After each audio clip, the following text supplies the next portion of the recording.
essa alegria baiana que me energiza.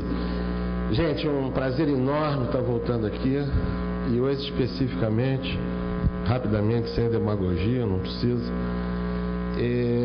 eu fico realmente emocionado de estar num evento como esse. Já tive aqui, evidentemente, como palestrante de longa data, inúmeras vezes aqui no centro de convenções, mas essa renovação, né, que eu acabei de assistir com o Guilherme, com o Francisco, realmente ela me tonifica, ela me dá, né, dá vontade de realmente levar adiante os inúmeros planos que um coroa de 60 anos ainda tem na cabeça.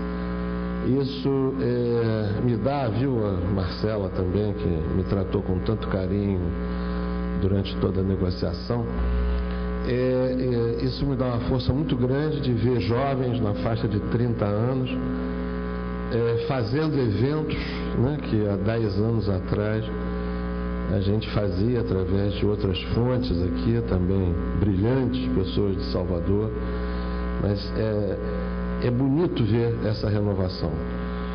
E para mim, quer dizer, ser chamado pelos jovens, aliás, eu estou descobrindo que esse é o meu principal nicho, né, nessa época de vida. Eu jamais falei tanto em universidades e para jovens e para jovens empresários. Agora mesmo acabei de ser convidado para fazer a palestra de abertura do Congresso Brasileiro de Jovens Empresários. Parece que vão ser 2.500 em Belo Horizonte.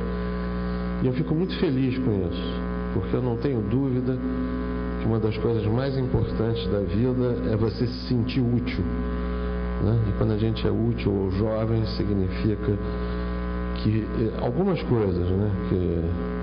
Primeiro, que o que você fez ao longo da vida, por exemplo, escrever 43 livros, como eu escrevi, que você trabalhar para 1.200 empresas em 20 países, como eu fiz, quer dizer, continua a ter valor. E esse valor é porque vem do conhecimento, e vem do conhecimento atualizado. Então isso realmente me dá um prazer muito grande. Eu espero ser útil a vocês, né? João, eu queria que mostrasse, por favor, 16, por favor. Queria colocar que tudo que eu vou deixar aqui, estou deixando de coração, sinceramente, com o maior amor, sem pieguice. Agora, nada do que eu vou falar é verdade absoluta. Não é porque eu tenho mais tempo de vida, que eu tenho, enfim, essa experiência, que alguma coisa valha. Guilherme usou uma palavra muito interessante aqui, que é uma palavra que eu uso sempre, que é o instigar. Quer dizer, o que eu adoraria é que vocês saíssem daqui instigados a repensar a vida, principalmente, claro, sua vida profissional, sua vida como líder, a repensar seus valores, fundamental isso, repensar suas atitudes e repensar suas ações. Para saber, isso é prioritário, né, se o que eu estou fazendo hoje é compatível com aquilo que o mundo está demandando hoje. Infelizmente, Guilherme falou nisso também, vivemos um momento que não esperávamos há 10, 15 anos atrás. Não se esperava uma volta, né? Pelo contrário, uma volta de uma crise desse tamanho. Há 10 anos, há 5 anos, a gente começava já a ver a possibilidade de momentos como esse. E, quer dizer, me impressiona também que quando eu comecei a trabalhar em planejamento estratégico, quando eu comecei a trabalhar em planejamento estratégico, lá na década de 70, a maioria de vocês acho que não tinha nascido ainda, e a gente falava como grande novidade, né, que crise é risco e oportunidade. E aí eu vejo um jovem brilhante, quer dizer, realizando junto com a equipe, né, um evento como esse, quer dizer, repetir as palavras. Quer dizer, isso tem um significado grande, como ele mesmo colocou, de que as crises existiram, né, houve a grande mudança da década de 90, talvez alguns de vocês tenham vivido. Eu, especificamente, fiquei muito esperançoso na década de 90. Eu achei que o mundo se alinhava para um entendimento, aquele entendimento do consenso de Washington, do consenso liberal, da nova empresa, a empresa cidadã, encantamento de cliente. Aqui nessa sala, eu fiz uma das primeiras palestras do Brasil, talvez a primeira, sobre encantamento de cliente. Imaginem vocês, em 1992, a gente começava a falar em valorização do ser humano, a gente começava a falar na empresa cidadã, e isso para mim fazia muito sentido, ele fechava. E a gente viu que nesses momentos, né, de 2 anos, 1 ano para cá, tudo isso cai por terra e nos faz realmente repensar a vida, né? O professor medíocre diz, o bom explica, o superior demonstra, o grande mestre inspira. Eu acho que o verdadeiro mestre não é o que ensina, é o que inspira, é o que instiga, que é o que eu gostaria de realmente discutir com vocês, né? 22, por favor.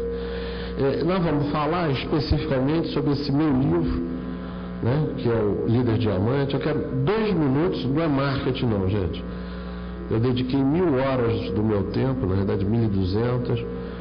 Viajei especificamente para o livro, pelo menos para 10 estados do Brasil, inclusive a Bahia. Bahia tinha que estar nesse livro, evidentemente. Entrevistei 30 grandes líderes. Usei as ideias de 30 grandes líderes com os quais eu trabalhei de alguma forma ao longo da vida e peguei a ideia de mais 15 grandes líderes através de reportagens e de livros. Então esse livro tem a ideia de 75 grandes líderes brasileiros. Abri uma pequena porta para 2 portugueses, que eu acho que nos confundimos de alguma forma, seja na língua, seja, né, na origem, seja na antropologia, seja na maneira de administrar. Coloquei o Firmino Antônio do Grupo Accor e o Alberto Saraiva do Abibs. Mas nesse livro eu tenho a ideia, a substância, é um livro de 200 páginas, dividido por 75, dá mais ou menos 3. Então, no fundo, eu não posso ter mais de 3 páginas sobre cada líder. Por isso é a essência. O material que eu tenho dá para escrever 10 livros. E eu quis fazer, isso é importante, um livro verde e amarelo. Por quê? Porque é um livro de esperança. O principal líder inspirador do livro foi o Bernardinho. Bernardinho fez, inclusive, o prefácio do livro. Eu fiquei 2 dias com ele lá em Saquarema, não só entrevistando, como vendo os métodos de treinamento na prática. Ele me convidou, me convocou até para jogar, mas eu estava muito ocupado, não pude, entendeu? Certo? Mas foram momentos realmente. Esse livro foi uma grande viagem na minha vida. Eu estou falando isso para vocês porque compre o livro, porque se vocês não comprarem, eu vou comprar todos os livros que estão aí. Porque por R$15, né? Eu não sei se o Cortez já está aí, o Cortez está aí, não. A Saraiva, quando eu compro o livro para dar para os meus clientes, me vende por mais de R$16. Portanto, se vocês não comprarem, comprem rápido, porque eu vou comprar todos que estão aí. Eu queria dizer que ele foi feito com muito carinho e ele contém a ideia de brasileiros. O que eu acho que é importante, por quê? Porque a gente fica falando de Jack Welch, de Bill Gates, a gente fica falando da Ted Lapidi, do Leif Advisson, a gente fica falando de suecos, japoneses, moritas, tá certo? E a gente esquece de falar qual é a essência. O máximo que acontece, certo? Tem alguns livros que existem, desculpe quem escreveu sobre isso, mas sobre os currículos desse. Eu quero saber como é que eles pensam. E eu quero dizer uma coisa importante, gente, fundamental. Esses líderes pensam não só diferente, quem estiver anotando, talvez seja a primeira dica prática. Eles pensam não só diferente, eles pensam de maneira antagônica à média das pessoas com as quais eu convivo. A primeira coisa importante que esses líderes têm é que eles sentem a importância do papel de ser líder. Esse é o primeiro ponto diferencial. E eu queria colocar isso aqui para vocês.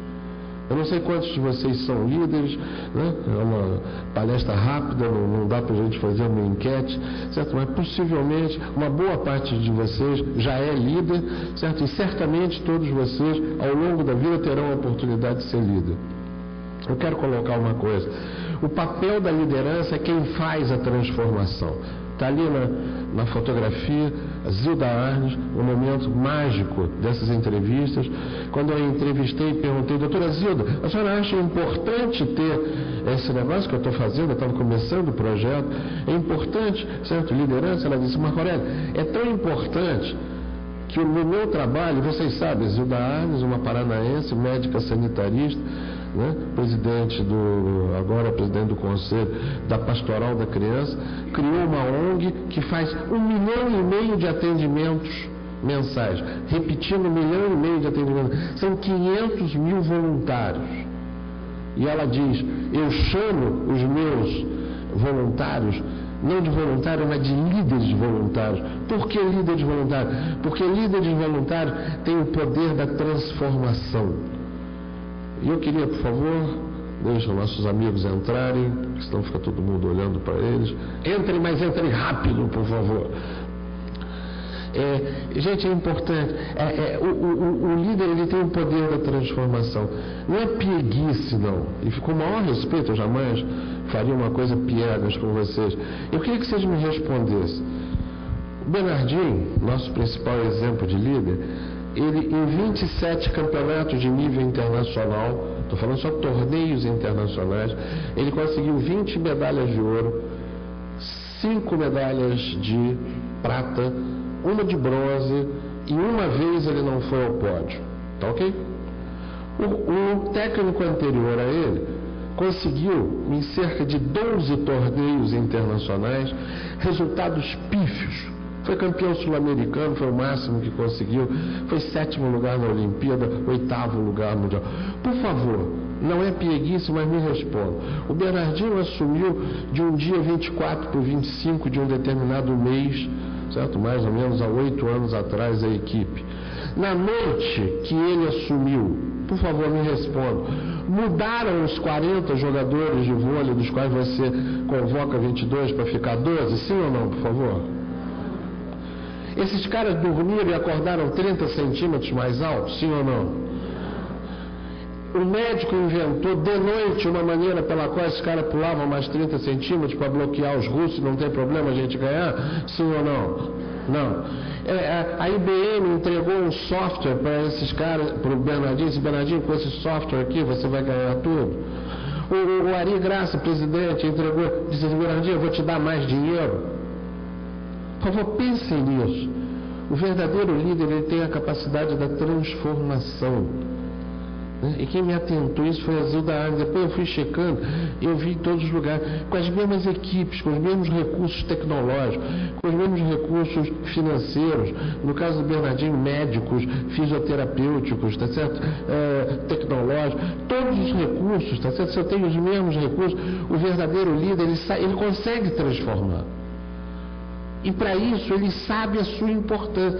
Então, a primeira coisa, né, de novo, o Guilherme falou e eu estou repetindo, eu quero instigar vocês, a quem é líder e vai ser líder, a ter essa consciência desse papel de transformação. Se eu sou líder, eu tenho uma responsabilidade sobre a minha equipe e eu tenho alguma responsabilidade maior. A importância do líder, ele é dado, né, em cima, quer dizer, desse ponto fundamental que eu queria colocar. 18, por favor. É como o Sêneca colocou, né? O líder, ele tem sempre em mente que ele é responsável pelo bem que ele deixa de fazer. Os cristãos da sala sabem que outra pessoa também falou isso. E que a gente, quando chegar lá, quem acredita nisso, no juízo final, seja ele qual for, o que seja da crença de cada um, você não vai pagar só pelo mal que você fez, mas você vai pagar pelo bem. Você diz assim: eu te dei a capacidade de liderança, eu te entreguei uma equipe de 40 pessoas, tá certo? E o que você fez por essa pessoa? E o que você deixou de fazer pela pessoa? Aí que tem uma mudança muito grande. e que a gente tem que entender. Mais uma vez eu repito, o grande líder, certo? Ele não só é diferente da média, ele tem uma característica de antagonismo em relação à média das pessoas. Ele pensa muito diferente. E a grande, a grande diferença, e eu acho que é importante de colocar isso agora para vocês, a grande diferença, eu quero colocar no início para vocês não esquecerem. Quando me perguntam qual é a grande diferença que existe, eu vou dividir em dois, mas uma é importante colocar agora. O líder tem uma causa mais nobre, ou seja, ele não tem um projeto. Gente, eu não estou falando, certo, de monges do Tibete. Quem está falando para vocês não é Madre Teresa de Calcutá, gordinha, careca e reencarnada. Eu sou, além de palestrante, consultor de planejamento estratégico e humanismo. Quando eu entro numa empresa, estou fazendo um trabalho enorme no IBGE, no Rio de Janeiro. Quando eu estou no IBGE fazendo esse trabalho enorme, me entregaram uma responsabilidade enorme, eu estou fazendo uma visão de 20 anos para frente. Eu estou pensando o seguinte, em manter essa empresa, no que a gente chama, a moderna administração chama de crescimento sustentado, não no caso do IBGE, lucrativo, mas pelo menos crescimento, desenvolvimento sustentado.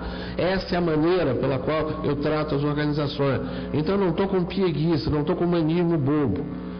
Mas esses caras colocam, quando eu conversei com o João Avelange, foi um dos momentos mais profundos, fiquei 3 horas e meia com o João Avelange. Para ter ideia, o João Avelange transformou o negócio futebol em 20 anos da FIFA de 80 milhões de dólares, M de Marco, 80 milhões de dólares em um negócio de 240 bilhões, B de Bernardo, bilhões de dólares. E eu conversando com aquele, o cara tem os olhos azuis, ele é um gentleman, é um lord, ele ganhou todos os prêmios que vocês possam imaginar, inclusive Chevalier da França, do presidente da França, enfim, um homem nobre, E ele me dizia com aqueles olhos profundos, eu perguntei a ele, doutor Avelange, por favor, o que o senhor, o que levava o senhor a esse, vamos dizer assim, esse crescimento fantástico, essa coisa fantástica em termos financeiros? Era o dinheiro em si? Ele dizia não. O que me levava era que o futebol, eu reconhecia. Atenção, gente, essa é uma maneira completamente diferente da gente pensar. De novo, não é Madre Teresa de Calcutá e nada contra dinheiro. Tanto é que eu escolhi o João Avelange e estou ressaltando o fato dele ter multiplicado o negócio futebol. Alguns dizem que hoje, no mundo, próximo a 10% da população do mundo estão de alguma forma envolvida com o negócio de futebol. E ele me disse, eu trabalhei da maneira que eu trabalhei, só para vocês terem ideia, ele levou como filiado da FIFA um número de países maior do que o da ONU. A FIFA acabou de aceitar a Cisjordânia como país agora. Está construindo o seu estádio agora. E provavelmente, se Deus quiser, e proteger, certo? Vai ter um jogo entre Iraque e Cisjordânia de futebol. Por quê? Porque eu estou com ingressos, inclusive, para quem quiser assistir. Eu não devia brincar com isso. Mas Irã e Iraque já jogaram. Irã e Estados Unidos já jogaram. A guerra na África terminou quando Pelé foi visitar a África, no Haiti. Eu fico arrepiado e emocionado. Desculpa, eu sou muito emotivo, se eu chorar, me desculpe. Mas eu fico emocionado. A guerra do Haiti parou para ver o Ronaldinho jogar. E ele disse, primeira coisa, o futebol é um instrumento de paz. Mais importante que isso, o futebol é um negócio no mundo que tem maior nível de mobilidade social. Ou seja, jamais uma pessoa, certo, no nível mais baixo, independente de cor, crença, certo, pode subir rápido na escala social como sobe. Está claro isso? Você pode ser, certo, um afrodescendente, certo, pobre, e você subirá. O futebol permite isso. São raros os segmentos de negócio que permitem com facilidade. E terceiro, é um instrumento de distribuição de renda. Porque jamais tantos pobres podem ganhar tanto como eles ganham, alguns até ganham bem demais, tá certo? E permite isso. É isso que me fez levar isso adiante. Gente, é importante esse troço. O Bernardinho não dizia para mim, não, o que eu quero é a medalha, não. O que ele queria, e ele conseguiu, já conseguiu, só que ele é um louco e está começando tudo de novo. Ele é um obsessivo, né? Que é uma característica do líder diamante também. Ele diz assim, eu quero criar a equipe de vôlei, eu não quero ganhar a medalha olímpica, eu quero criar a equipe de vôlei que tenha a melhor performance no ciclo de uma equipe na história do vôlei do mundo. E conseguiu. Nenhuma outra equipe, nem a italiana, nem a americana, nem a polonesa, nem a russa da década de 70, conseguiram ter tantas vitórias, certo? E uma performance tão boa como essa, 20 medalhas de ouro em 27 torneios. Né? Todos eles. E aí a minha grande homenagem à Bahia, né? Isso foi muito interessante. Eu queria de qualquer maneira, porque outra característica do livro, de novo, não estou vendendo o livro, mas estou dando todo o carinho que eu coloquei nele. Esse livro é um livro que obedece à diversidade. Então ele tem pessoas das 3 raças, ok? Eu tenho brancos, eu tenho afrodescendente e consegui um índio. Infelizmente, não tive a oportunidade, não tive tempo de ir a uma taba, né, para ir a uma tribo indígena. Tive chances até, mas não tive, acabei fazendo através de um livro. Mas esse livro ele obedece à diversidade e eu queria também colocar todos os tipos de segmentos e todas as áreas do Brasil. E o Nordeste, sinceramente, que os outros estados do Nordeste não me ouçam, eu queria muito que fosse o Dr. Odebrecht. O Dr. Odebrecht, ele tem uma preocupação, que eu acompanho há muito tempo, inclusive como consultor, como palestrante, uma preocupação com a administração e com o humanismo muito acima da... E aí foi interessante, vocês baianos vão achar interessante a história. Conseguia marcar com ele, eu não trabalhava direto e sinceramente ele nem me conhecia. Mandei 3 livros meus para ele me conhecer e ele marcou comigo às 7 horas da manhã no escritório dele aqui em Salvador. Vou repetir, na Bahia, em Salvador, ele marcou comigo às 7 da manhã. Eu, evidentemente, tá certo? Como bom carioca, gosto de acordar às 7h30, não acreditei muito na história, né?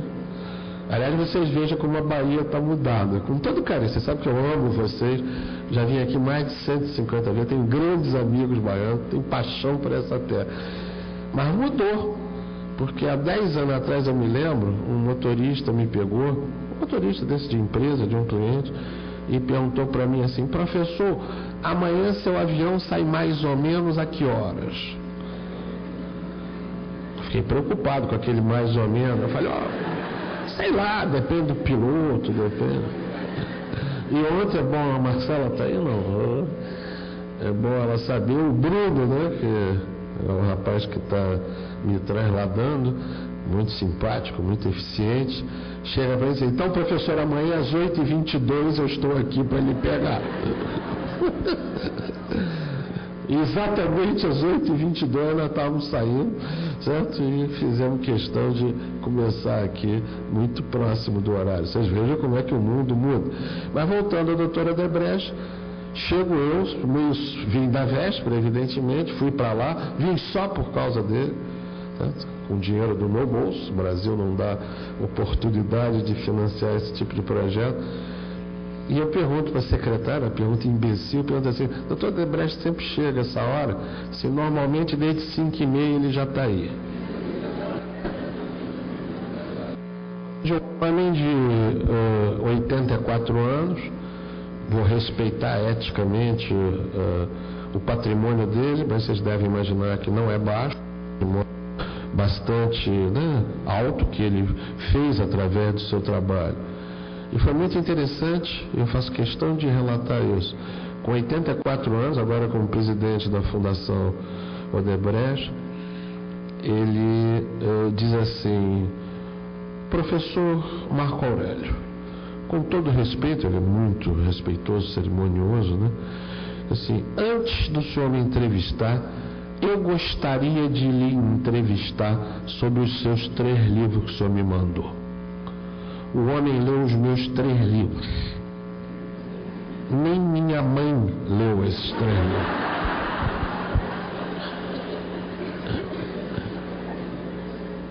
E ele começa, quando eu vejo, ele abre o livro, está todo anotado com aquele negocinho, lubicolor amarelo, todo separadinho com clipe. O homem, com a fortuna que ele tem, com 84 anos, recebendo um cara, realmente eu fui com excelente. Está falhando um pouco, se tiver outro microfone, senão a gente continua aqui. Um homem, quer dizer, com tudo que ele tem, ele teve a paciência de ler 3 livros meus e me fazer perguntar. Ficamos 1h30 conversando sobre os meus livros e ele tendo discordâncias profundas de alguns. Não concordou com nada que eu escrevi. E teve discordâncias profundas sobre algum ponto que eu me virei, cara. Eu ainda não estava acordado, né? Isso era 7h30 da manhã. E a partir daí eu entrevistei. É uma coisa importante, né? Quer dizer, sem dúvida nenhuma, certo? Foi uma lição de vida, me emocionei várias vezes de estar do lado do homem que hoje, cuja empresa hoje, claro que o filho, agora o neto tem uma responsabilidade grande também, e toda a equipe, né? Toda a maravilhosa equipe, né? Um homem que está em 25 países, certo? Que leva o nome do Brasil com eficácia, né? E com respeito e com, enfim, e valorizando o nome do Brasil a 25 países do mundo, certo? Numa ação planejada extremamente inteligente.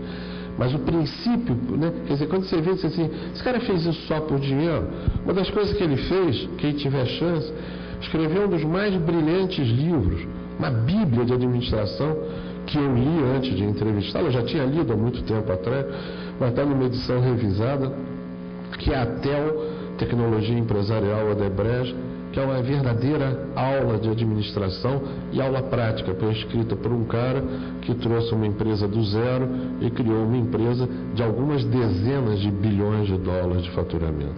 Quer dizer, o que eu quero mostrar nisso, gente, é o seguinte, é que os grandes líderes, eles não têm, e eu gostaria que você, quando eu terminar a palestra, eu vou terminar com isso, porque para mim foi o grande diferencial.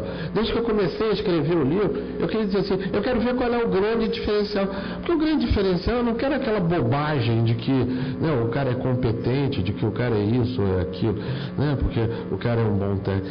Eu queria descobrir lá dentro, né, dentro dos olhos, por isso fazer 30 entrevistas, vir a Bahia, ir a Porto Alegre, ir a Belém do Pará, especificamente para entrevistar pessoas, ver os olhos das pessoas, assim, o que está por trás dessa pessoa que tem vontade, né, de criar algo maior. Professora Rosa Célia, no Rio de Janeiro, certo? Se não me engano, ela é sergipana, certo? Uma mulher humilde, de origem humilde, tá certo? Médica, cardíaca, e ela diz assim, a minha missão não é só isso. Ela tem um depoimento lindo no livro. Ela diz, minha missão não é só isso, eu não posso vir a esse mundo para operar pessoas e ganhar dinheiro.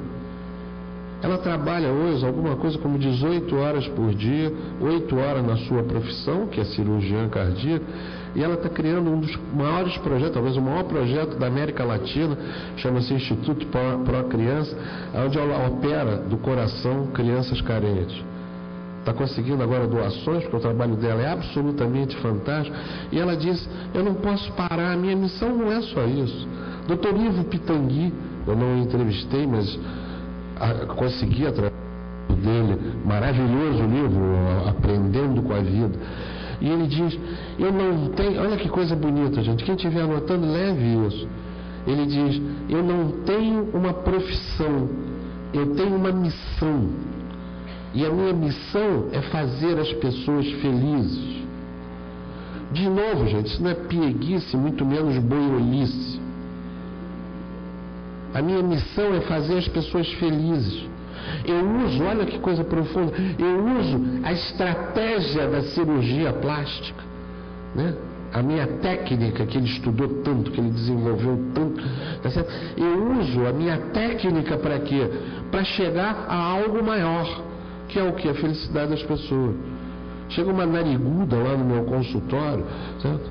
Infeliz, porque as amigas dela dizem para ela: olha, quando for ao cinema, compra 2 entradas, uma para você, outra para o nariz. Essas coisas carinhosas, né? Chega o outro que é orelha de abano, né? Também a gente é muito carinhoso com quem tem orelha de abano, né? Diz para ele: não sai hoje que vai ventar muito. Essas coisas carinhosas do brasileiro. Eu sei que vocês baianos não fazem esse tipo de brincadeira, né? Só lá no Rio de Janeiro. O cara tá, acima de tudo, ele tá o quê? Infeliz. E quando ele conserta a orelha do cara, o cara fica feliz. Só que quando ele tem esse entendimento, o que que acontece? Ele tendo esse entendimento, certo? A equipe dele se entrega de outra forma. Eu não tenho dúvida disso, gente. Se eu tiver uma empresa, né? Se eu trabalhar numa instituição pública, se eu tiver uma pequena loja de comércio, se eu tiver uma indústria, eu disser, o meu produto não é esse. Eu estava fazendo uma palestra na Visteon, que é a fábrica de CD player da Ford, que fabrica o Pioneer. Na época eu tinha um Pioneer.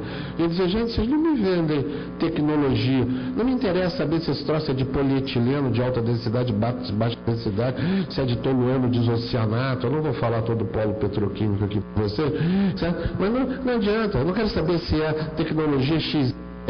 O que vocês me vendem é felicidade.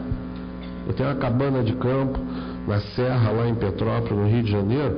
Me dá a felicidade de eu ouvir o meu Mozart, o meu Beethoven, o meu Wagner, o meu Mahler, certo? Subindo, é isso que vocês me vendem, é felicidade. E na hora que eu estiver fabricando o produto e que eu sei que eu estou, na realidade, transmitindo felicidade, todo mundo vai ser mais feliz, gente. E na hora que todo mundo mais feliz, o que acontece? Eu tenho uma troca de energia positiva, pô. Eu não tenho mais fluxo de caixa. Mudou esse conceito. 1 minuto de gestão e administração, certo? Lucro não é o objetivo, lucro é subproduto de coisa bem feita. E os líderes diamante entenderam esse tipo de coisa. Eles entenderam, tá certo, que a causa é mais nobre, certo, que existe alguma coisa muito mais forte, né? Vamos para o 17. Eu queria mostrar a vocês. Eu acho que não estou enxergando nada, né? Nem eu. Tentem. Depois eu fiz uma pergunta, gente, que eu acho que é importante. Ao longo do livro, eu vim perguntar. Esse livro levou 2 anos. E eu perguntava às pessoas assim: quem é o líder da sua vida? Eu fazia um exercício, tá certo? Que se chamava líder da vida. Aí eu levava as pessoas, certo, a fazer uma reflexão, a repensar uma época da vida que eles eram muito felizes porque tinham um líder que realmente, certo, era o líder da vida. E aí eu pedi para escrever os atributos. O que está escrito ali, que eu não sei se vocês estão enxergando, as respostas eram: atenção, gente, amigo, ouvia os liderados, assertivo, flexível, integrador, fonte de inspiração, assumia responsabilidade, treinava, tinha sentimento de grupo, ético e transparente. Isso aqui bateu exatamente com a pesquisa que eu estava fazendo para o líder diamante. Por incrível que pareça, tá certo? Não dá para a gente interagir aqui, mas eu gostaria que vocês pensassem 1 segundo. Essas características, 10 ou 11 ou 12, o que elas têm em comum? Vamos lá, elas são mais técnicas ou elas são mais humanas? Então, quando você é líder da vida de alguém, eu perguntei isso a mais de 2.000 pessoas. Como eu fiz trabalho em alguns países nesses anos, tá certo? Nesses 2 anos, eu perguntei pelo menos em 4 ou 5 países também.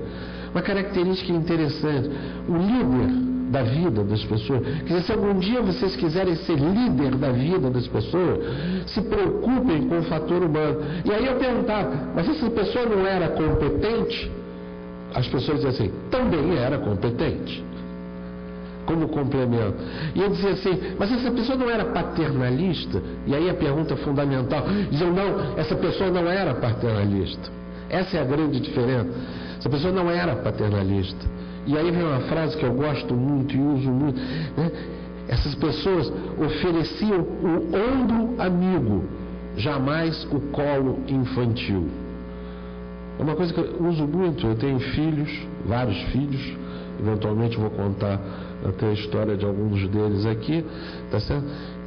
Tenho vários filhos, o menor hoje com 30, a menor com 30 anos, certo? E eu uso isso como pai. Na hora que vem e diz assim, eu digo assim, vem cá, você está querendo colo? Tô fora. Você é uma mulher de 30 anos, você é um homem de 31 anos ou de 35 anos, me peça, certo, como adulto. E o ombro você terá sempre. O colo infantil, jamais. Eu achei muito importante, eu queria deixar isso. Porque essa é a maneira pela qual, certo, os líderes, certo, diamante, tratam os seus liderados. O líder diamante, como vocês vão ver, eu vou mostrar daqui a pouco, ele é um líder maestro. Mas ele sabe tratar, ele sabe instigar. Vocês devem estar dizendo assim, se vocês, enfim, estão se lembrando do início da minha palestra, mas o Marco Aurélio disse que o Bernardinho é o principal líder, foi o cara que fez o prefácio, aquele cara que dá bronca das pessoas. Sabe o que o Bernardinho me disse? Ele disse assim, eu berro diferente com cada um. E aí eu queria dar uma outra característica importante para vocês, como líderes na empresa, importante para vocês como líderes em casa. Trate cada um de maneira diferente. Quem tem mais de um filho aqui na sala, por favor, pode levantar a mão. Só? Não está se trepando tanto na Bahia? Que é isso, gente? Azeite dendê está aí. Aliás, ontem jantei azeite de dendê, até me lembrei de umas coisas, pô.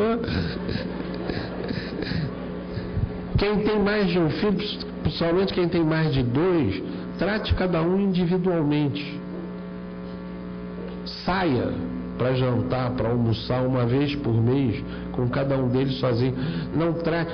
Eu cheguei a essa conclusão ouvindo esses líderes diamante. Eles me disseram assim: não pasteurize. Pasteurize é iguale o tratamento que você dá a cada um. Porque quando você dá o tratamento igual a cada um se sente um número. Vocês têm certeza que o Bernardinho, eu vi isso lá, ele tem conversa ao pé de ouvido com cada um dos jogadores, ele berra de maneira diferente, e tem mais. Eu vi isso, não sei se vocês viram, uma vez com o, esqueci o nome do cara, putz grilo, um ponta de rede, tá certo? Bom, que seja o André, não é o André não, é o outro, né? O Adilson. Ele pedindo desculpa, ele berrou errado com o Adilson reagiu, mandou ele àquele lugar, todo mundo viu. Bernardinho foi no banco e disse assim: Adilson, desculpe, berrei errado com você, tem alguém concordando comigo ali, portanto viu, né? E o Adilson realmente reagiu. Por quê? Porque não há pasteurização. Eu tenho que ser amigo, mas eu tenho que ser o amigo mais forte. Porque eu, como líder, eu tenho que oferecer o ombro amigo. Gente, isso é importantíssimo da gente entender. O líder, ele é absolutamente diferenciado, né? Ele usa, e eu quero mostrar para vocês isso, vou agora para o outro lado da palestra, depois eu retorno para esse, mas eu quero deixar para vocês o seguinte: o líder diamante, ele tem os sentidos básicos, que eu chamo. Sentidos normais. Característica de disciplina, quem comprar o livro vai ter tudo, tá certo? Ele tem a característica, né, da disciplina, ele tem a característica do planejamento, comandar pessoas, mas eu fiquei buscando diferente. Eles usam o sexto sentido, eu volto a isso depois, e o que eu busquei realmente foi o sétimo sentido, né? Que sétimo sentido era aquele? E eu, no meio eu mudei o nome do livro era só o líder diamante, acabou sendo o líder diamante o sétimo sentido, porque existe um sétimo sentido depois do sexto. O sexto é o do extrasensorial, né? O que você percebe, a linguagem não falada. Mas o líder, ele tem uma capacidade absolutamente forte de previsão da mudança, certo? E aí realmente o Guilherme colocou aqui no início alguma coisa muito importante, quer dizer, vamos entender essa mudança que está acontecendo. O líder, ele não só ele é um agente de mudança, como ele é um amigo da mudança. Quem estiver anotando, vou falar devagar. ele é amigo da mudança, ele gosta da mudança, é incrível. Ele se motiva através, tá certo? Do risco, ele se motiva através do desafio maior. Ele tem o que eu chamo, eu não coloquei no livro como líder, porque eu não achei que, enfim, coubesse, apesar de que é uma pessoa que eu respeito muito, que é o Amir Klink. Ele tem a síndrome do Amir Klink. Ele estava fazendo aquela coisa simples, né, de vir remando da África aqui para Salvador, né? Aí estava achando assim, porra, mas que moleza, porque eu estou sendo levado pelas correntes e tal. Tem que ser um troço mais complicado. Vou dar a volta ao mundo. No que ele está dando a volta ao mundo, porra, está tão fácil, tem que ser um troço mais complicado. Quer dizer, cada coisa que ele faz, ele arruma uma coisa muito mais complicada para fazer. Né? Culminando dessa última, fiz uma palestra com ele que ele falou, dessa vez eu quase me arrependo, que foi fazer a circunnavegação no Polo Sul, passando pelo Cabo Horn, onde realmente, né, muita gente morreu, certo? Porque é uma das coisas mais difíceis do mundo. Mas o líder diamante, ele tem a capacidade, né, essa capacidade de ver o risco. Então ele vê na mudança o quê? A oportunidade, como o Guilherme colocou aqui. Quer dizer, o líder, ele vê assim, o mundo está mudando. Eu detesto aquele troço, acho meio piega, né? Já que está todo mundo chorando, vamos vender lenço. Esse troço está meio antigo, eu não gosto disso. Mas é mais ou menos isso, né? Quer dizer, qual é a oportunidade que surge? Porque vocês tenham certeza que nessa grande crise, muitas fortunas foram feitas. Vocês têm certeza que nessa mudança que ocorreu nesses últimos anos, e aí a gente já tem estatísticas disso, 7 dos homens mais ricos dos Estados Unidos, 7 dos 10 homens mais ricos dos Estados Unidos são jovens, em torno de 50 anos para baixo, tá certo? Que ficaram ricos nos últimos 20 anos. Eu quero mostrar que existe uma oportunidade enorme. Eu acho que esse evento aqui é uma prova disso, né? Um evento feito de uma maneira diferenciada, feito com outras características, certo? E coloca, se quisesse, né, 1000 pessoas numa sala, numa época em que pouca gente tem colocado. Por quê? Porque está usando uma nova forma de inteligência. O líder, ele tem essa capacidade, a capacidade de mudar. Por quê? Uma coisa importante de vocês colocarem, ele é aprendiz e ele é mestre. Ele tem voracidade por estudar. Voracidade. Eu diria que obsessão. Voltando a Bernardinho, Bernardinho tem uma biblioteca que ele leu toda, de 120 livros de liderança e de equipes de alta performance, que ele chama. Ele fala inglês correntemente, espanhol, claro que ele consegue ler. Os livros franceses e alemães ele pediu para alguém traduzir para ele ler, né? Claro, ele tem recursos para isso, ou usa os recursos né? E ele disse assim, não, esse livro alemão eu tenho que ler porque eu sei que é um livro importante. E ele usa muito isso. Porque o líder diamante, certo? Quando eu falo em esforço, eu falo em desafio, ele não só tem prazer, tá certo? Ele sabe que aquilo vai trazer a grande recompensa para ele. Gente, isso é uma maneira de, como eu disse, não é diferente, é antagônico de pensar. Lá em Saquarema tem a seguinte frase, que não é do Bernardinho, todo mundo acha que é do Bernardinho, ele mesmo faz questão de dizer que não é, é do Paul Vance, que diz o seguinte: o treinamento tem que propiciar tanto prazer quanto a vitória. Ou de outra forma, certo? O prazer pelo treinamento tem que ser igual ao prazer da vitória. Por quê? Porque a vitória é propiciada pelo próprio treinamento. Os líderes diamante entendem, isso é importante, que há mudanças no mundo. E que o mundo é um mundo em mudança. E mesmo que o mundo esteja estagnado, se eu quiser crescer, eu vou ter que mudar. Por isso a gente vive a época do empreendedorismo. O líder diamante entende isso. Eu vivo a época do empreendedorismo. O que é o empreendedorismo? É começar do nada. O Joel Barker tem uma frase que eu gosto muito, que ele diz, atenção, quem estiver escrevendo, quando muda um paradigma, tudo volta a zero. Eu queria que vocês raciocinassem isso comigo. Quando muda um paradigma, tudo volta a zero. Quando tudo volta a zero, o que acontece? O antigo não tem lugar e vez. Gente, essa é uma realidade. O antigo não tem lugar e vez garantido. E o novo? O novo tem. O antigo, para ter lugar em vez de não ser o velho, ele tem que se renovar. Gente, isso é importante. Eu tenho certeza de que eu não fui contratado por causa dos 43 livros que eu escrevi. Fui contratado por duas coisas. Primeiro, pelo último livro que eu lancei, que graças a Deus está sendo um sucesso. Já foi best-seller no Valor Econômico mais de uma vez. E a outra coisa, certamente, certo? A Marcela deve ter perguntado para alguém que assistiu uma palestra minha esse ano, seguinte: a palestra do Coroa ainda está legal? Gente, essa é a realidade do mundo. Eu estava comentando isso com o Francisco. Eu fiquei 2 anos sem lançar livro, para escrever esse livro aqui. Eu senti isso no mercado. Eu estou escrevendo um grande livro agora, que eu só vou lançar o ano que vem, mas eu vou ter que lançar um outro livro esse ano. Por quê? Porque eu tenho que mostrar, certo? A novidade não é assim. Não é assim, esse não é o mundo que vocês vivem. Por favor, responda-me, não deixa de responder não. Vocês saíram de casa, acabaram de tomar banho, pode levantar o braço. Quem trocou de telefone celular no último ano? Pode levantar o braço, por favor? Ok, todo mundo. Quem pretende trocar de telefone celular ao longo do próximo ano? Pode levantar o braço? Todo mundo. Quer dizer, o que acontece? Não dá para conviver com isso. Você está hoje, está certo? No mundo, né? Num Brasil, que mundo? Num Brasil que tem 528 tipos de automóvel para você escolher. Eu troquei de carro agora, eu queria um carro sedã médio, né? Sedã médio. E o meu cunhado estava trocando de carro, nós estávamos no sítio dele, num churrasco, começamos a conversar que carro a gente ia trocar. Sedã médio, bom. Nós chegamos a 27 alternativas aceitáveis. Certo? Aí o papo começou a demorar, eu falei, porra, vamos parar de falar de outra coisa, que eu não aguento mais falar de carro. E comecei a ter saudade daquela época que era Corcel, Chevette, Chevette, Corcel, pô. Alguém teve Chevette aqui na sala, por favor?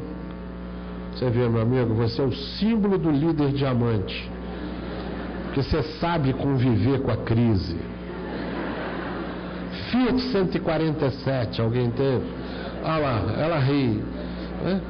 Foi uma época dura da sua vida, foi um aprendizado, não foi? Era o líder da crise, né? Você sabia conviver com os cenários alternativos. Você morava em casa ou apartamento? Quando você descia o elevador, o que você ia pensando? Vai pegar ou não vai pegar? Se não pegar, qual é meu plano B? Não é isso? Isso aí, qual é, a quem que eu vou pedir carona? Você nunca fez tanta amizade, não foi? Que o carro quebrava toda hora na rua, você trocava cartão. Era o clube de vítimas da Fiat. Então, gente, você vê, o mundo mudou tanto, e eu participei desse negócio da Fiat muito. Isso foi década de 90, agora, né? Agora, já não é tanto agora, né? Em que quando eles fizeram o Palio, o atual presidente, que foi o chefe do projeto do Palio, o gerente de projeto, olha só como é importante. Eu não consegui entrevistar o Bellini, infelizmente. Queria botá-lo no meu livro, porque ele fez o projeto Palio. O projeto Palio não era fazer mais um carro, era conseguir reerguer o nome Fiat. Eu estava lá, foi lançado nessa época, eu estava lá como consultor, claro, né? O carro Tempra. Não sei se alguém teve, era um carro excepcional para a época. E a gente fazia aquele negócio de espelhos, né? Em que, naquela sala de espelho que botava os clientes do Tempra, porque o Tempra tinha tudo, e era um carro realmente maravilhoso, tinha nada a ver com... E a gente perguntava assim, e aí, você gosta do Tempra? Você disse, é um carro maravilhoso. Pena que é Fiat, né, pô? Tá claro o que eu estou dizendo? E aí o que aconteceu? Através do projeto Palio, a Fiat retomou, hoje é o principal produtor no Brasil, certo? E quem tem carro Fiat, tá certo? Gosta, repete e fica no Fiat, né? Um grande sucesso. O que aconteceu? Foi um líder. Só que o Bellini não tinha fazer mais um carro. Porque se ele fosse fazer mais um carro, ia sair um 147 melhorado. Ele tinha a missão de reerguer o nome da Fiat. Gente, e é assim que o mundo é importante a gente ver e entender, né?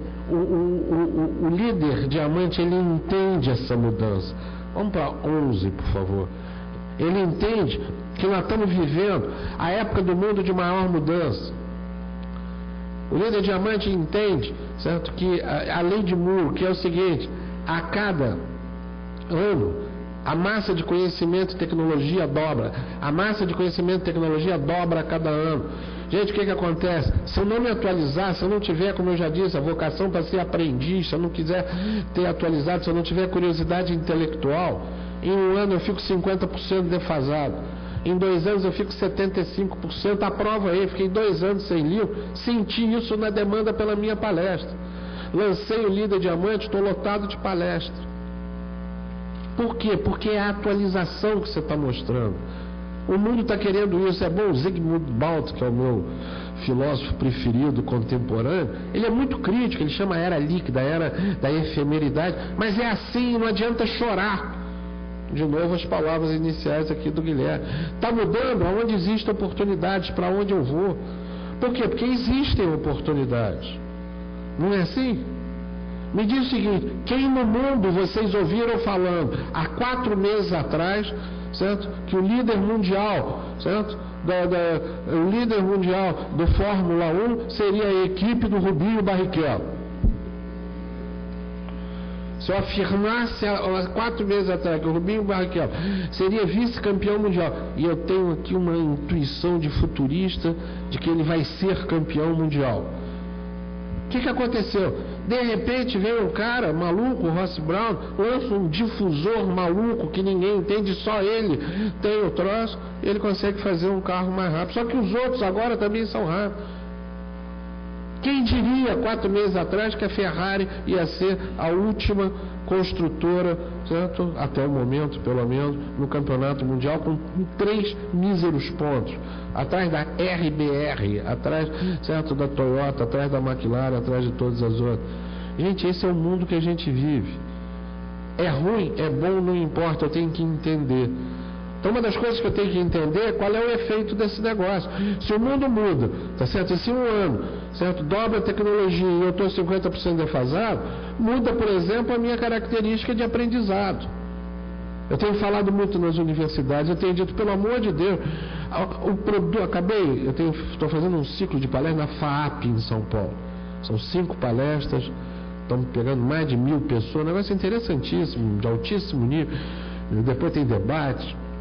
E a gente tem discutido isso, eu digo, pelo amor de Deus, eu sei que vocês detêm, mas o produto de vocês não termina com o diploma entregue ao aluno. O produto de vocês vai ser avaliado daqui a 20 anos. O produto de vocês é saber se o aluno que você está formando hoje, certo, ele está bem ou mal no que você preparou daqui a 20 anos. Ah, mas se o mundo mudou todo, prepare o cara para mudar de acordo com o mundo, pô. Ensina ele pesquisa de mudança, bota nele a mentalidade da mudança, bota nele a mentalidade de aprender a vida toda, porque devia vir no cara, pode ser a melhor universidade da Bahia, mas devia vir nesse diploma da melhor universidade da Bahia, quando alguém se formasse em qualquer coisa, um carimbo escrito o seguinte: o Ministério da Educação adverte, produto perecível. Mas não é um produto perecível? Certo? O diploma que eu ganho já. Nossa, eu estou indo tão bem que eu estou com pena de acabar. Modéstia. Mas, gente, então eu acho que é importante entender isso. Eu tenho que entender essas mudanças. Vamos para a seguinte, a 12, por favor. Por exemplo, uma das coisas que eu queria colocar para vocês que eu acho importante, eu estou falando de educação, mas uma das coisas importantes de falar sobre educação é o que? Será que esse sistema tradicional que a gente está usando, que os filhos de vocês estão usando, será que ele é, tá certo, ele é compatível com esse mundo atual? Vamos ser sinceros, ao longo da vida de vocês, como alunos, vocês foram motivados, cutucados e instigados a estudar, aprender, apreender, criar e reter uma bagagem cultural para o resto da vida, ou vocês foram instigados a fazer provas? Sinceramente, eu sei que eu aprendi na minha casa, meu filho mais velho, véspera de prova, ficava sério, porque além de tudo era o seguinte: o que eu quero é fazer a prova, seja com que meio for.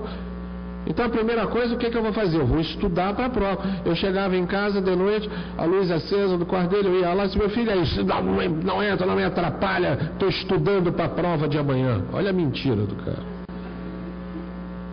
11 horas da manhã, a luz acesa, 4 horas da manhã, a luz acesa, ele dormindo sentado. Aí eu perguntei para ele, mas meu filho dormindo sentado? Ele falou, papai, me disseram que se eu deitar as ideias embaralham. No dia seguinte eu acordei, bom dia, senão fala comigo que eu posso esquecer alguma coisa. De noite, feliz da vida, disse, meu filho, o que houve? Namorada nova, amor novo? Disse, não, papai, 2 coisas maravilhosas.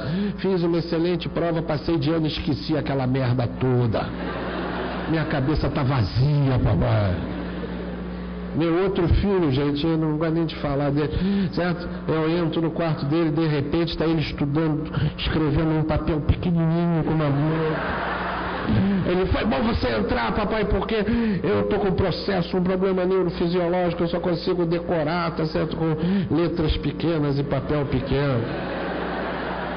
Eu falei, tá, essa doença te deixa roxo de vergonha também. Esse meu filho, juro por Deus, ele é muito cara de... Hoje ele está ótimo também, está formado em educação física, é um sucesso, como educação física, um sucesso profissional, descobriu a vida dele. Eu não tenho tempo para falar aqui, mas busque acima de tudo o que vocês amem fazer, né? E ele encontrou o que ama e hoje é um cara seríssimo nisso. Agora, realmente, matemática, física e química estava longe do que ele queria. Ele tem pendurado no quarto dele, veio do diploma, a bermuda com a qual ele fez as provas durante os 5 anos que ele estudou educação física. É uma bermuda com 18 bolsos. E ele diz, foi a minha companheira. Graças a ela eu sou formado. Gente, essa é a vida, então eu tenho que ver. Eu fui dar uma palestra, pelo amor de Deus, o líder entende essa. Eu estou dando um exemplo para vocês verem que o líder, ele entende a mudança e ele age de acordo com a mudança. Fui dar uma palestra numa universidade, eram 2.000 alunos. Você vê aqui nós temos 1.000, eram 2.000. 1.400 no auditório principal, 600 no salão lá com um telão. O reitor me recebe e disse assim, professor Viana, uma honra recebê-lo e queria lhe dizer, professor Viana, que a missão da nossa universidade é promover a excelência desses jovens para a busca do mercado de emprego. Eu falei, pronto, vocês sabem disso. Uma dificuldade cada vez maior para o empregado universitário. Eu digo, meu Deus do céu, subi, falei, senhor reitor, fui para o púlpito, estava sem problema de joelho naquela época, fui para o púlpito e disse, uma grande honra também, senhor reitor está aqui, mas nós temos que mudar a missão dessa universidade, porque desses 2.000 jovens que estão na sala, 90% não terão emprego garantido na carreira para a qual estão se preparando. Desempreguei 1.800. A palestra se chamava Motivando e Energizando os Jovens. Aí me perguntam, mas como é que você é chamado tanto para falar em faculdade para os jovens? Eu digo, porque eles me agradecem, acaba a palestra, eles vêm, bate nas minhas costas, assim, pelo menos um coroa tem a coragem de falar a verdade. Valeu, tio, pô. Continua assim que tua palestra vai bombar, porra. Vou falar com a galera. Foi sinistro, ó, fez eu pensar, porra. Imagine, fiz o cara pensar, porra, entendeu? Eu fico muito orgulhoso disso, sabe, de falar para os jovens, sinceramente. Não é por quê? Porque eles têm que entender, gente. Vai acontecer uma fatalidade com vocês não vão morrer, certo, aos 65 anos, como vocês imaginam. Vocês vão morrer aos 95 anos de idade. Acabei de dar 30 anos de vida e não vi a menor reação. Eu dei uma boa ou uma má notícia? Depende. Eu tenho um amigo meu em São Paulo que é um cara muito neurótico, muito neurótico. Ele é tão neurótico que ele mora sozinho e fugiu de casa. E ele chorando, ele me olhou nos olhos e disse, Macorelli, pelo amor de Deus, não faça isso comigo. Eu não me aguento mais 30 anos. Vocês conhecem esse tipo de gente que vai para a costa do Sauípe e não consegue espairecer, entendeu? Vai para uma... tem sempre aquela nuvem de neurose na cabeça, tá certo? Graças a Deus aqui vocês são mais cabeça fria e não tem tanto isso. Mas lá no sul é terrível. Então as pessoas vão viver mais 30 anos. Gente, é importante entender isso. Eu sei que vocês são muito novos, olhando vocês daqui, vocês aparentam em média 24 anos de idade, as moças 17, São todas estagiárias. Acho que não vai ter pergunta, não. Todos estagiários. Gente, mas essa é uma realidade. Então, por favor, se eu vou viver mais, eu tenho que ter comportamentos compatíveis, certo? Vocês acham que as pessoas estão fazendo um plano de vida para isso? Vocês são muito novos, mas se tiver alguém mais já chegando à faixa de 50 anos aqui, tá certo? Tem que fazer uma coisa que eu fiz o ano passado. Eu estou com 60. Fiz uma coisa maravilhosa para melhorar realmente o nosso nível de equilíbrio emocional e psiquiátrico. Fui fazer um cruzeiro marítimo na Europa. Idade média do cruzeiro, 88 anos. Na época eu estava com o joelho bom. Eu era o capitão do time infantil de vôlei. Eu era o garotão da turma. Passava a coroa, eu falava: ô garotão, cabine 1074, entendeu? É um negócio meio assustador, porque quando eu vi 88 anos, tá certo? Eu fui conversar com o subcomandante do navio e perguntei: vem cá, 88 anos, são 4.000 pessoas no navio. Eu falei: vem cá, esse negócio de morrer, se morre 5 por viagem. Mas o que eu quero dizer é o seguinte, gente. E aí eu via, né, em Santorini, aquela coisa maravilhosa, o coroa de 88 anos puxando seu tanque de oxigênio, né? A coroa no carrinho, na cadeira, acabou o tempo. A coroa no carrinho na cadeira de roda motorizada e dizendo para ele assim: ih, mas era tão bom, né, se a gente se lembrasse, conseguisse, né? Quer dizer, o que eu falo, quer dizer, ou seja, eu costumo propor, tá certo, na minha cultura mais profunda, vai pra Grécia enquanto trepa, pô. Porque os jovens, gente, isso aqui é importante, me assusta isso. Os jovens continuam, tá certo, com a mesma visão da época dos meus avós, não é assim? Quem vocês conhecem de jovem não quer se formar aos 23 anos? Aí mais uma vez, motivando, eu pergunto: para que você quer se formar aos 23 anos? Para ficar mais tempo desempregado? Certo? Alguém tem filho novinho aqui, por favor? A minha conversa com o teu filho, eu tenho conversado com o meu neto que nasceu agora, ele não entende porra nenhuma, mas eu falo para ele, eu digo: você vai viver 120 anos.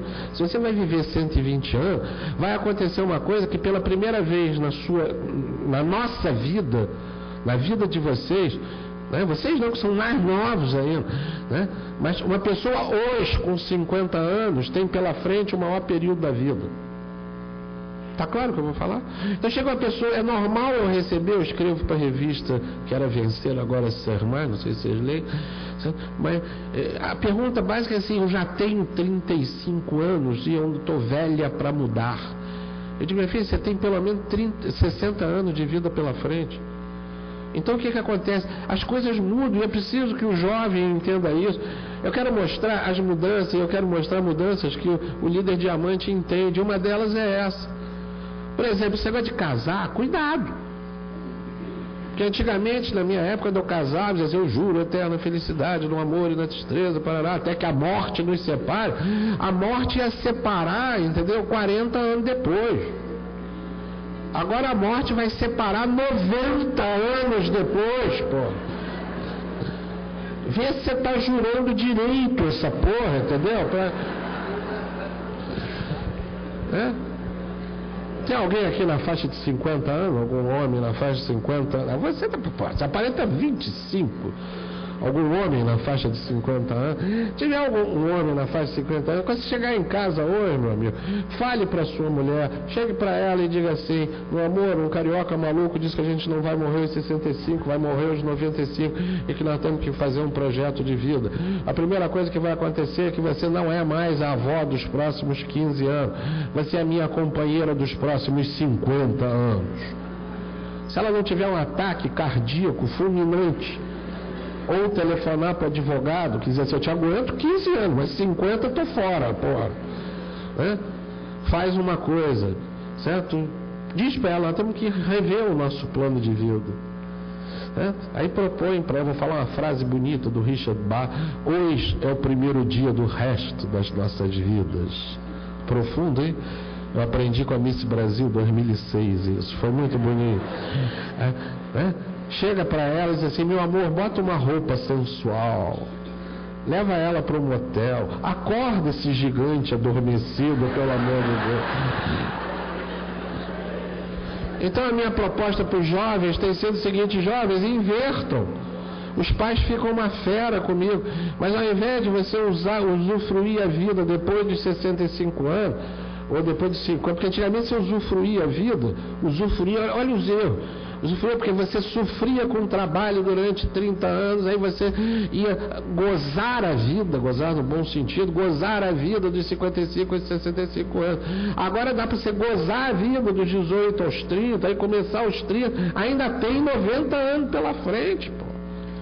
E é isso que eu quero mostrar, entendeu? Aí quando você for pro motel, passa na farmácia antes, garante com viagrinha, entendeu? Tal, né? Para não fazer feio. Mas, gente, era isso que eu queria colocar para vocês, gente. É fundamental, tá certo? Eu até já pensei nisso. 13, por favor. Tô acabando, hein? 13, por favor. Vai, hein? Essa é a 13, essa é a minha namorada dos meus 95 anos, tá certo? Vai ser uma motociclista, tá certo? Claro, eu vou emagrecer, porque senão a motocicleta vai empinar com ela, mas estamos aí. O que é que eu queria mostrar para vocês nesses dois exemplos? Que o líder diamante, ele é, certo, um amante da mudança. E ele entende a mudança. Claro que uma palestra não precisa ser séria o tempo todo. Eu quis que vocês rissem um pouco, mas que vocês vissem 3 coisas que eu falei, ou 2, né? Uma relativa à educação, certo? Mudanças sérias. O que acontece?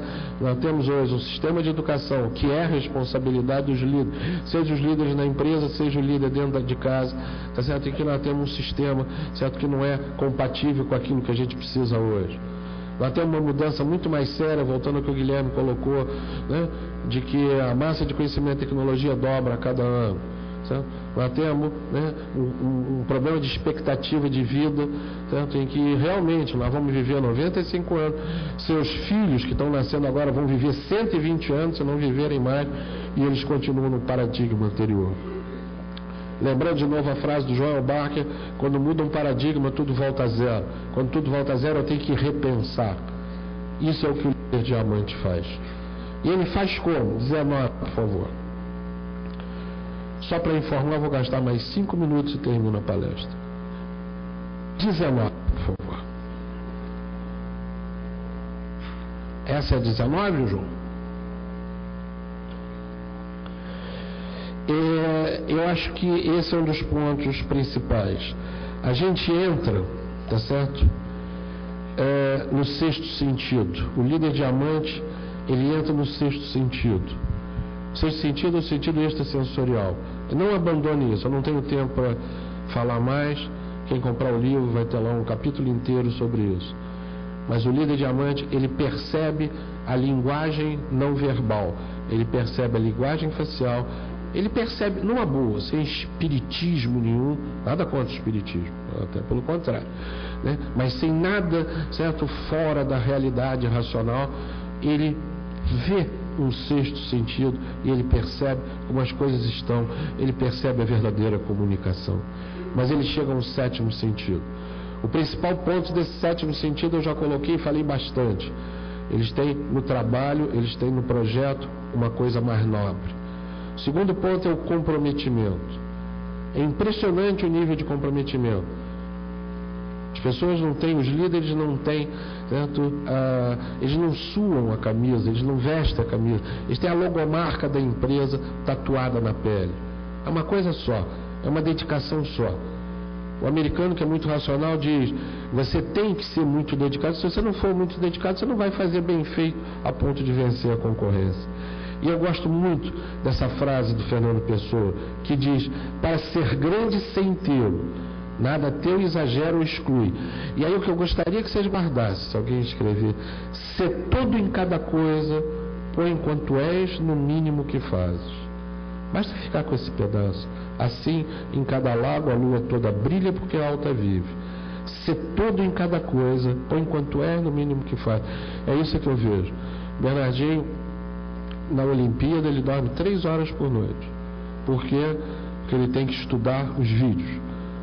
Por exemplo, na penúltima Olimpíada que ele ganhou, ele estudou os russos, mais de 80 vídeos, ele viu mais de 80 vídeos dos russos, porque ele tinha que ver e descobrir a maneira pela qual ele teria que passar a barreira dos caras de 2,17 m. Para quem não sabe a diferença, eu tenho 1,75 m. Quando eu falei com o Gustavo, que tem 1,96 m, eu falei assim, né? É a maneira pela qual o Gustavo fala com o russo. Assim, são 20 centímetros de diferença, que é muito maior do que a gente imagina. Então ele teve que ver 20 vezes para quê? Para criar 4 jogadas, tá certo? Que realmente fizeram com que a gente ganhasse dos russos de 3-0 e depois ganhasse a medalha de ouro. Vamos para 21, por favor, João. A outra coisa que eu quero, já coloquei na causa mais nobre. A causa mais nobre significa uma lenda. Líder de diamante não tem projeto, não tem organograma, não tem fluxo de caixa, porque eles têm alguma coisa maior. O Salieri, que era o grande concorrente do Mozart, ele dizia: eu pego as lendas e transformo em coisas comuns. Mozart pega as coisas comuns e transforma em lendas. Eu acho que Mozart, não o coloquei como líder, evidentemente, que são só brasileiros, mas ele é um grande inspirador para esse momento. Ou seja, a de fazer da nossa vida algo maior, fazer o que eu chamo uma obra de arte. Vamos ao 25, por favor. E aí vem um ponto importante, gente. O ponto importante é que se eu não colocar, e essa é uma outra característica do 7º sentido do líder diamante, ele coloca amor, paixão, crença, entusiasmo. Entusiasmo é uma palavra grega que significa o Deus dentro de si. Eu não tenho dúvida, eles são verdadeiramente entusiasmados, eles são obsessivos. E aí então eu citaria Mozart, que é como eu termino o livro também, em que disse Mozart: nem uma mente privilegiada, nem uma inteligência inusitada, nem uma imaginação, nem tudo junto faz um gênio. Amor, amor, amor é a alma do gênio. Praticar o amor em todas as direções é a ação de maior intensidade para fazer a nossa parte dentro do plano divino. A maioria dos líderes, claro que há exceções, né? Você sabe que 97% dos brasileiros acreditam em Deus, portanto, em 75 líderes, há evidentemente líder que diz que não acredita em Deus, tá certo? Mas na hora do avião cair, certamente ele fala: meu Deus, o que está acontecendo? Então Mozart diz: amor, amor, amor é a alma do gênio. Não deixem de colocar amor naquilo que vocês estão fazendo. 24, por favor. De novo, quando eu perguntei na minha pesquisa anterior, não foi a desse livro, quando eu perguntei a pessoas bem-sucedidas qual a razão do seu sucesso, me diziam: eu amo o que eu faço. Vou repetir, doutor Ivo Pitangui: por que do seu sucesso? Eu amo o que eu faço. Eu não tenho uma profissão, eu tenho uma missão. E a minha missão é fazer as pessoas felizes. Transforme o trabalho de vocês, transforme a empresa de vocês numa fábrica de felicidade. Não é pieguice. Cada vez mais, se vocês quiserem, pesquisas comprovam que quando o trabalho é entendido dessa maneira, quando a empresa, quando o produto é entendido dessa maneira, a gente consegue resultados melhores. Pessoas felizes produzem mais. As pesquisas da revista Exame, da USP, as pesquisas da Bolsa de Valores, da Bolsa de Valores de Nova York, demonstram isso. E pessoas felizes, fabricando produtos felizes. Eu estava fazendo uma palestra para a rede Descontão, para as vendedoras de uma farmácia no Rio de Janeiro, que é a farmácia que mais cresce no Rio. Eram 2.000 vendedoras. E eu disse para elas: vocês não vendem produtos, vocês vendem felicidade. Vocês vendem a felicidade da mãe que cura o filho com o remédio que você está vendendo. Você não está vendendo AS, você não está vendendo de buralato de toxicomina. Você está vendendo, certo? É a felicidade da cura. Isso é importante, gente. Um dentista, certo? Ele não conserta dente, ele dá felicidade de você estar... Já imaginou? Você está sem um dente na frente? Você está extremamente infeliz. Coloca o dente e você fica feliz. O meu dentista entende isso. É um dos dentistas de maior sucesso no Rio de Janeiro. Ele quer a busca da felicidade. Por isso, a vida é uma obra de arte. E aí eu buscaria como inspiração final, essa é a última transparência, o último slide, né, em Michelangelo. Ele construiu Davi, uma das peças mais perfeitas, uma das obras de arte mais perfeitas do mundo, que saiu de um bloco de mármore de 5 metros de altura por 4 metros quadrados de base. Uma obra de arte. E perguntaram a ele: Michelangelo, como é que você fez isso? Ele disse: olha, não foi fácil. Eu fiquei um bom tempo internalizando, interiorizando, e eu me coloquei dentro do bloco de mármore. E quando eu vi o bloco de mármore dentro, eu vi a minha obra de arte. E aí o que eu fiz? Eu tirei tudo que não era o Davi. Fácil, difícil? Pode ser uma maneira da gente encarar a vida. Uma, encarar a vida como um bloco de mármore de 4, 5 metros de altura. A outra, você descobrir dentro desse bloco de mármore qual é a sua obra de arte. E foi isso que eu quis instigar vocês. O exemplo dos líderes diamante, eu acho que podem ser uma grande motivação para isso. Procure dentro da vida de vocês, dentro do bloco de mármore que vocês têm pela frente, a obra de arte. Não dê uma ombrada, cabeçada, certo? E pernada nesse bloco de mármore. Vá lá e descubra a sua obra de arte, a obra de arte de cada um, do tamanho de cada um. Tudo isso com muito amor. Como dizia de novo Mozart, amor, amor, amor é a base de tudo. Por isso, se algum dia vocês ficarem doentes, claro, chame um médico. Mas não deixe de chamar pessoas que vocês amem para ficar do lado de vocês. Não deixe de ler um livro que vocês amem, não deixe de ouvir uma música que vocês amem. O amor não só constrói, ele até cura. Ele é o verdadeiro combustível da vida. Que ainda que eu tenha tamanha fé a ponto de remover montanhas, se eu não tiver amor, eu nada serei. Obrigado.